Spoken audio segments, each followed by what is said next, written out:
আসসালামু আলাইকুম। কেমন আছেন সবাই? আশা করি প্রত্যেকেই ভালো আছেন। আজকে আমরা যে ক্লাসটা করব সেটা হচ্ছে শুদ্ধ বানানের সত্যবিধান। তো সত্যবিধান নিয়েও বেশ অনেক ঝামেলা থাকে। আজকের ক্লাসে আমরা চেষ্টা করব সত্যবিধানের সমস্যাগুলো সলভ করার। তো চলুন, আমরা বেশ কিছু সত্যবিধানের নিয়ম লিখে রেখেছি, সেগুলো আমরা একটু বোঝার চেষ্টা করি। তো আমরা প্রথমেই যে রুলসটা লিখেছি সেটা হচ্ছে যে অ আ ভিন্ন অন্য স্বরধ্বনির পর মূর্ধন্য স হয়। তাহলে এখন অ আ ভিন্ন, ভিন্ন কথাটা মানে কি? ভিন্ন মানে হচ্ছে ছাড়া। তাহলে অ আ যদি আপনি বাদ দিয়ে দেন স্বরধ্বনি থেকে, তাহলে থাকে আর কয়টা? 9টা। এই 9টা থেকে এই 9টার পর যদি মূর্ধন্য স হতে পারবে, মানে এই 9টার পর হতে পারবে, কিন্তু যদি অ আ যদি চলে আসে তাহলে সেই ক্ষেত্রে কিন্তু হবে না।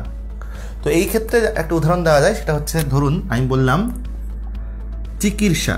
আমি যদি চিকিৎসাটা বলি, এখানে আমরা দেখতে পাচ্ছি যে ইকার রয়েছে, তো দীর্ঘিকার থাকার কারণে এখানে কি হচ্ছে? মূর্ধন্য স হতে পারছে। তো এরকম দেখা যাচ্ছে। এই উদাহরণগুলো দেখে আমরা মোটামুটি বুঝতে পারি। তবে একটা ভালো উদাহরণ যদি আপনাদেরকে বলি, সেটা হচ্ছে যে উদাহরণটা নিয়ে অনেক বেশি ঝামেলা হয় সেটা হচ্ছে পরিষ্কার। আগে পুরস্কারটা লিখি। একটা হচ্ছে পুরস্কার আর একটা হচ্ছে পরিষ্কার।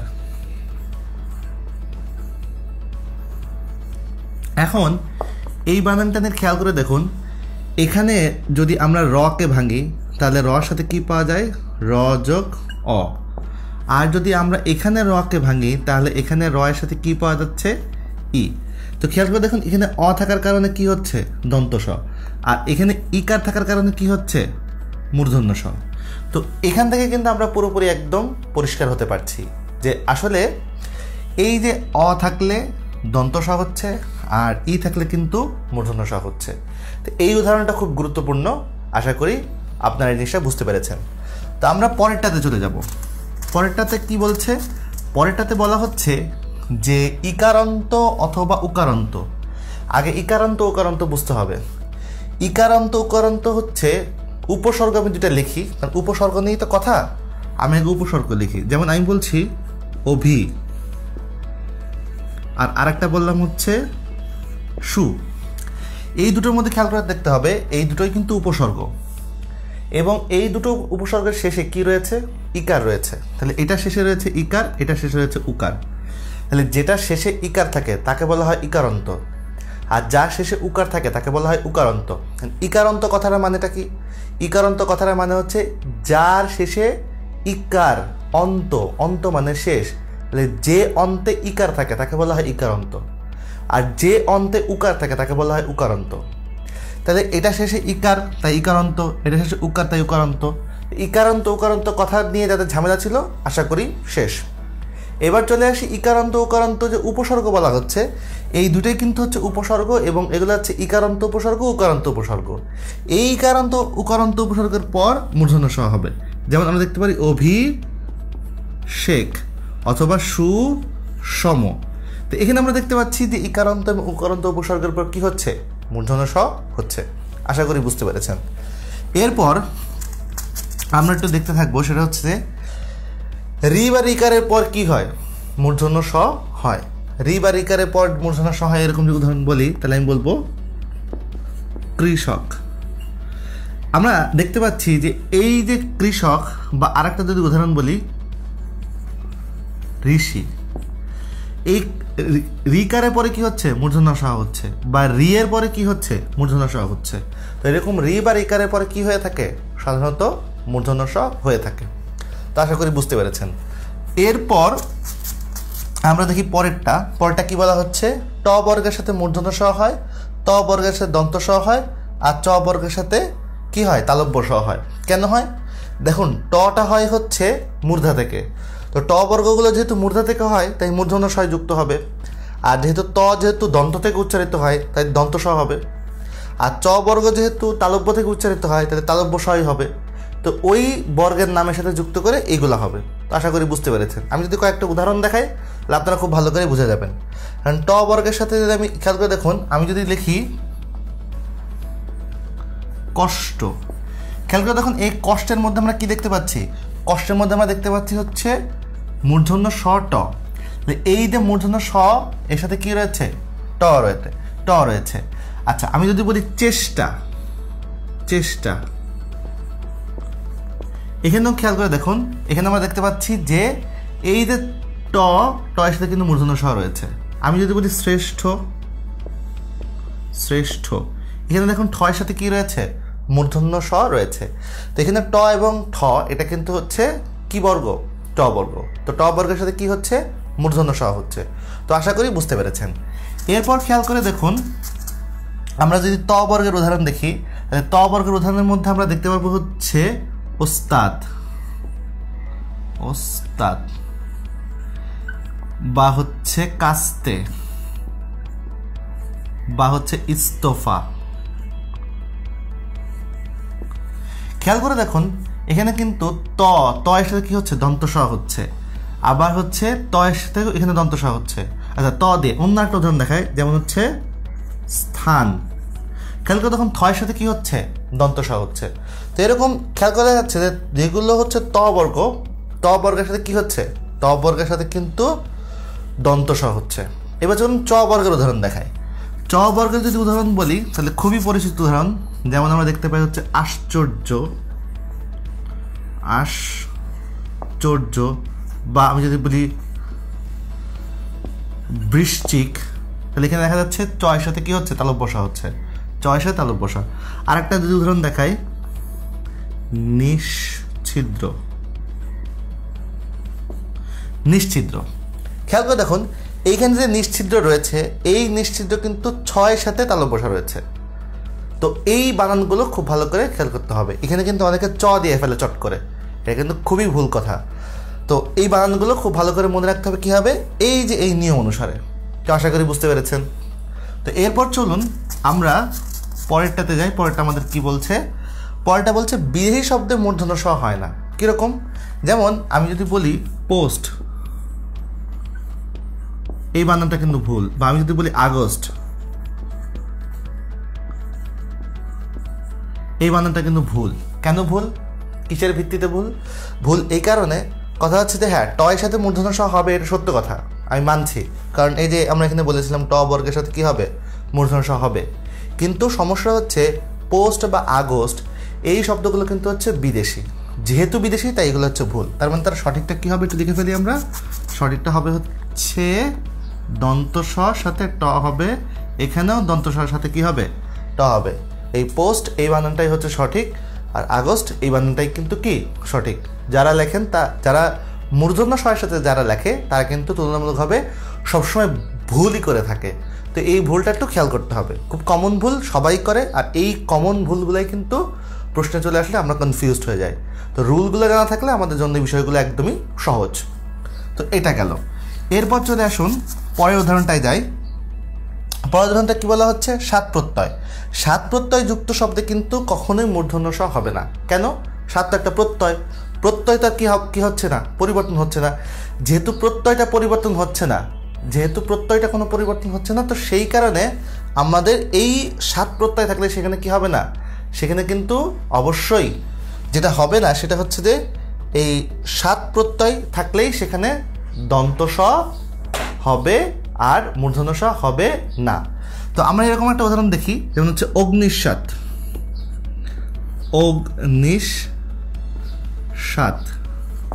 এই অগ্নিস্বাত, এই জায়গাটা একটু খেয়াল করে দেখুন, এখানে কিন্তু কোনো পরিবর্তন হচ্ছে না। বা আমি যদি বলি হচ্ছে ভূমিস্বাত, এখানে কোনো পরিবর্তন হলো না। আমি যদি বলি হচ্ছে ধূলিস্বাত, এখানে কোনো পরিবর্তন হলো না। কেন পরিবর্তন হলো না?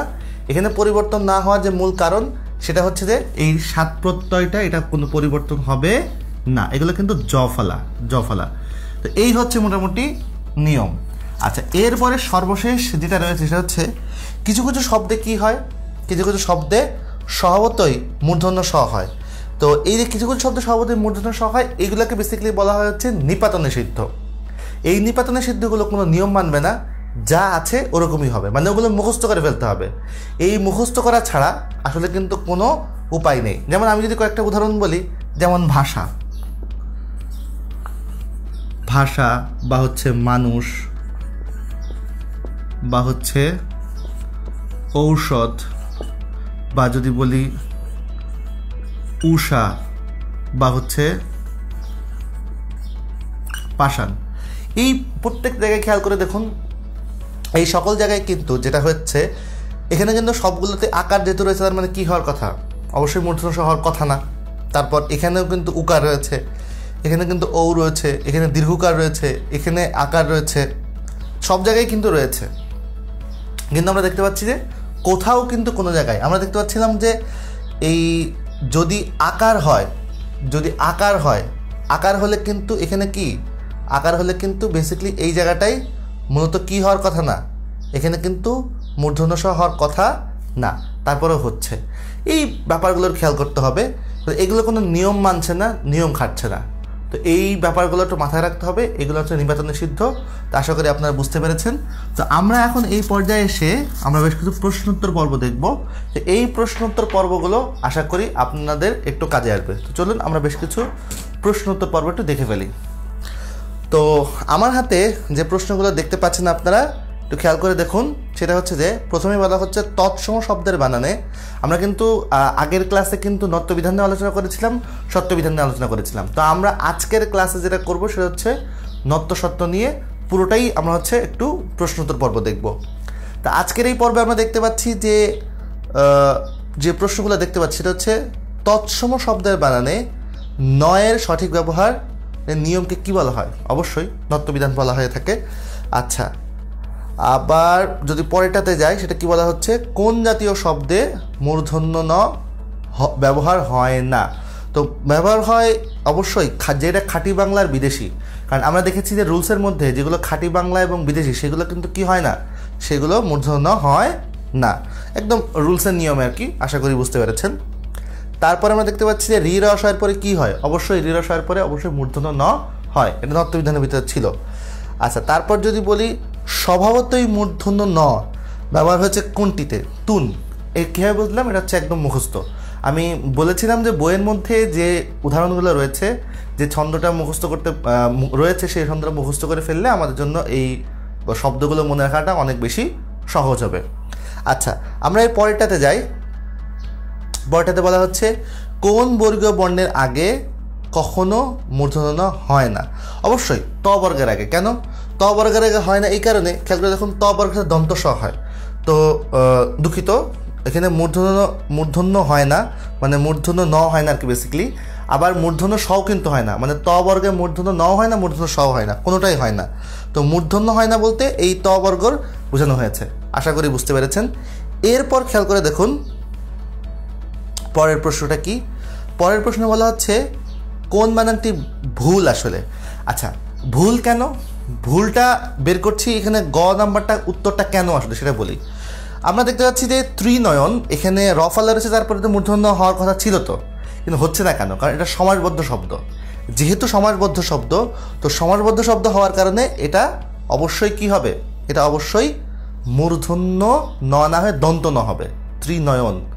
আচ্ছা, এরপরে আমরা পরেরটাতে যাই। পরেরটাতে কি বলছে? পরেরটাতে বলছে কোন শব্দে সাধারণত নত্যবিধান প্রযোজ্য নয়? একটু আগেই পড়লাম, সমাসবদ্ধ শব্দে। আচ্ছা, তারপর হচ্ছে আমরা পরেরটা দেখি কি বলা হচ্ছে, কোন শব্দে মূর্ধন্য ষয়ের ব্যবহার কোনটাতে হয়েছে হয়, মানে কোনটাতে হয়? অবশ্যই বিদেশি বা তদ্ভবদেশী তো হবে না, হলে অবশ্যই তৎসমতেই হবে, বা যেটাকে আমরা বলে থাকি হচ্ছে সংস্কৃত। আচ্ছা, এরপরে খেয়াল করে দেখুন পরেরটা কি রয়েছে। পরেরটা হচ্ছে খাঁটি বাংলা ভাষায় সাধারণত কোন ধ্বনির ব্যবহার নেই? অবশ্যই মূর্ধন্য ধ্বনির ব্যবহার নেই খাঁটি বাংলাতে। আচ্ছা, মূর্ধন্য স ধ্বনির ব্যবহার নেই আর কি, মূর্ধন্য স, এই গ নাম্বারটা উত্তর হবে। তারপর খেয়াল করে দেখুন যে বিদেশি ও তদ্ভব শব্দের বানানে কোন বর্ণের ব্যবহার পাওয়া যায় না? লাস্টে কি বলা হয়েছে? না। এই লাস্টেরটা কিন্তু ভালো করে শুনতে হবে, তাহলে অবশ্যই কোনটা হবে? মূর্ধন্য স। আচ্ছা, তারপর খেয়াল করে দেখুন কোন বানানটি সঠিক। তো নষ্ট উপরেটা তো হয়নি, কৃষক তো হয়নি, আবার কৃষক সেটা তো হয়নি, বোঝাই যাচ্ছে কষ্ট এটাই সঠিক। কারণ কি, ট বর্গের সাথে মূর্ধন্য স হয়, সেই নিয়মের ক্ষেত্রে এটা কষ্টটা সঠিক। আচ্ছা, এরপর খেয়াল করে দেখুন যে কোন বানানটি অশুদ্ধ। আচ্ছা, কোন বানানটি অশুদ্ধ বলতে হচ্ছে এখানে পোস্ট, কারণ হচ্ছে যে এখানে ট সাথে মূর্ধন্য স হয়, কিন্তু একটু আগে দেখাচ্ছিলাম যে যেহেতু এটা বিদেহী শব্দ সেই কারণে এটা কি হবে, সেই কারণে এটা হচ্ছে মূর্ধন্য স হবে না, বেসিক্যালি দন্ত স হবে। আশা করি বুঝতে পেরেছেন। আচ্ছা, আমরা আরও একটা দেখি, সেটা বলা হচ্ছে সংস্কৃত সাত প্রত্যয়যুক্ত পদেও কি হয়, মূর্ধন্য স হয় না। এদের একটু আগে পড়ছিলাম, বেসিক্যালি সাত প্রত্যয় কি হয়, মূর্ধন্য স হয় না। কেন হয় না? কারণ সাত তো হচ্ছে কি একটা প্রত্যয়। তো আশা করি এই প্রশ্ন উত্তরের মাধ্যমে আপনারা বুঝতে পেরেছেন যে কীভাবে আমরা প্রশ্ন উত্তরগুলো খুব সহজে এবং খুব দ্রুত উত্তর করা যায়। তো আজকের মতো এখানেই বিদায় নিচ্ছি। আশা করি আরও অন্যান্য ক্লাস আপনার সাথে দেখা হবে। আজকের মতো আসসালামু আলাইকুম।